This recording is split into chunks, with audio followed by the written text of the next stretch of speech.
Hey, my geometry cats. Today we are going to be looking at 4.12 triangle sum. Triangle angle sum theorem. Let's get some. Oh, it's right over here. Alright, I'm using a different drawing tool. We'll see how it goes today.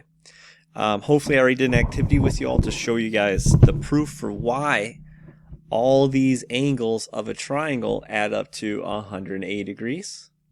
Well, it's because if you cut them all apart, we make a line. Again, we're going to do that activity in class. If we haven't yet, you can yell at me right now, but don't yell at me at school because that's not very polite. Okay. And the exterior angle theorem, which is a corollary to this because linear pairs and such, and again, we will be doing that as an in-class activity. But angle 1 equals angle 2 plus 3 add together.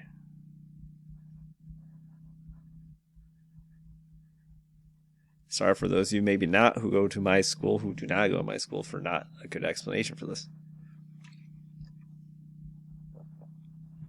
Alright, let's keep on trucking. How do I undo? Okay. I found one bad thing about this. Alright, woo, quick scroll. Let's look at number 1. I have a triangle. What do all these angles add up to? Well, 180. So I could set this up as 24 plus 37 plus 1 equals 180. But I'm just going to do 180 minus the two angles I know. Give me the angle I don't. So for this one, it's 119 degrees. All right. All right,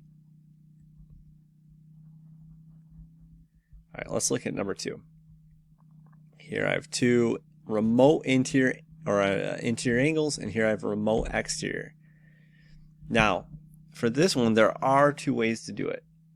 If you're bad at memorizing, like, oh, these two angles add to be this one way you could do it is by finding this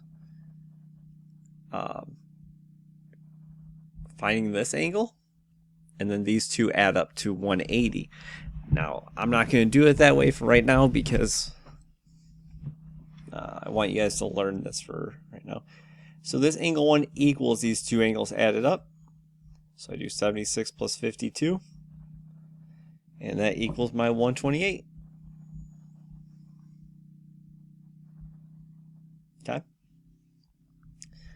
Number 3, these two angles add up to equal your remote exterior. So I would do 104 minus 79 to get that missing 1. To find the missing 1, so that's 25 degrees. Okay. Pretty rapid fire. Let's do a tricky one. Okay, let's do a tricky one. Let's look at number 5. On number 5, I need to find all these angles. So path of least resistance. I could find angle 2 pretty quick. I could find angle 1 pretty quick. I'll show you how you do it. There's multiple ways you can do this. That's one of the things I like about geometry. There's multiple ways to do every problem. So for angle 1 is inside of a triangle. That's marked with a box, so I know that's 90. I'm going to write that down to help me out. Remember that. Now all three of these add up to 180. So to find angle 1, I can do 180 minus 90 minus 43, right?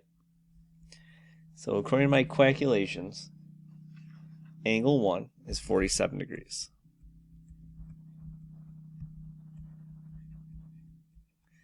Okay.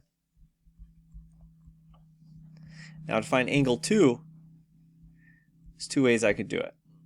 I could do my remote angle theorem to find, or not my remote, my exterior angle theorem to find measure of angle 3. Or I can realize that these two make a line, right? They're a linear pair. And what do I know about linear pairs? Well, they add up to 180. So for angle 2, I'm going to do 180 minus 43 because they add up to 180. So if I subtract, I get back.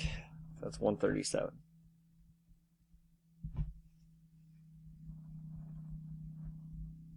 All right, and last like, to find angle 3. Oh, that colors. That's inside of a triangle. I know the other two angles, so I can do 180 minus 12 minus 137 to get angle 3, which is 31 degrees. Okay. Okay. Alright guys, let's go on number 7. Number 7 is tricky as well. Number 7. I have BC bisects ACD. So BC is a bisector. So let's do something with that first. I like to do that and get it out of the way. If they tell us something, we're probably going to need to use it. So BC is a bisector. Well, this is a 90-degree angle, right? So half of 90 is 45. So each of those is 45. That's pretty quick. Hey, let's go. Well, that wasn't too bad so far. Alright, let's look at angle 1. Now to find angle 1, it's interior with these other two. So they up to 180, right? So I can do 180 minus 48 minus 45.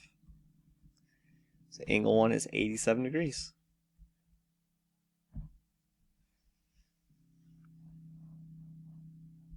And lastly, we've got angle 4. Same thing. We have 3 angles in a triangle. I know 2 of them, so I can subtract from 180 to get that missing one.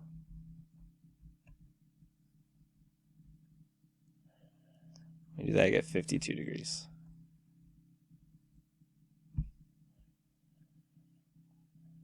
Alright, y'all, last problem. Let's look at number 9 on the next page. Alright, it says L is parallel to M. So again, what I like to do is mark out some stuff right away. If they tell us that, it means we're going to use it. So these are being crossed by some transversals, aren't they?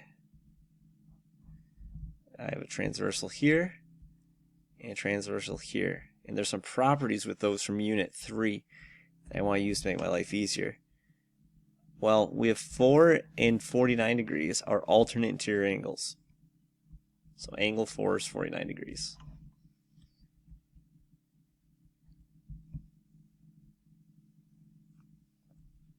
Alright.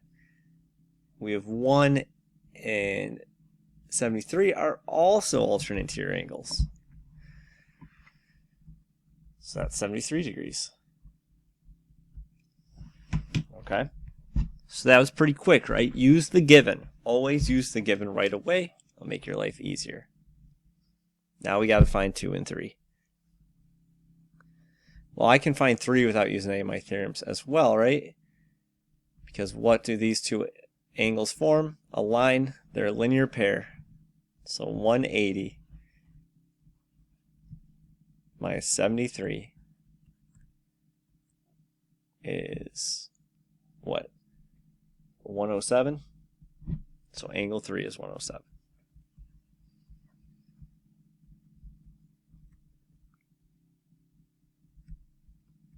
My pen's running out of juice here. Okay.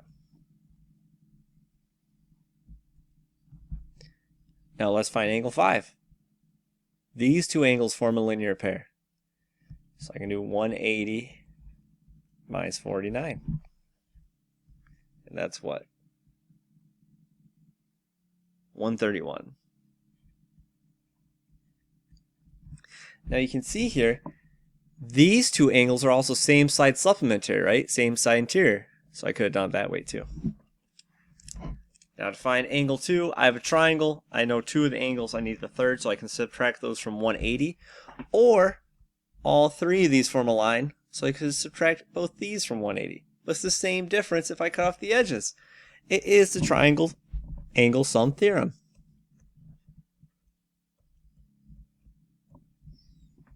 Uh-oh, my pen's dying.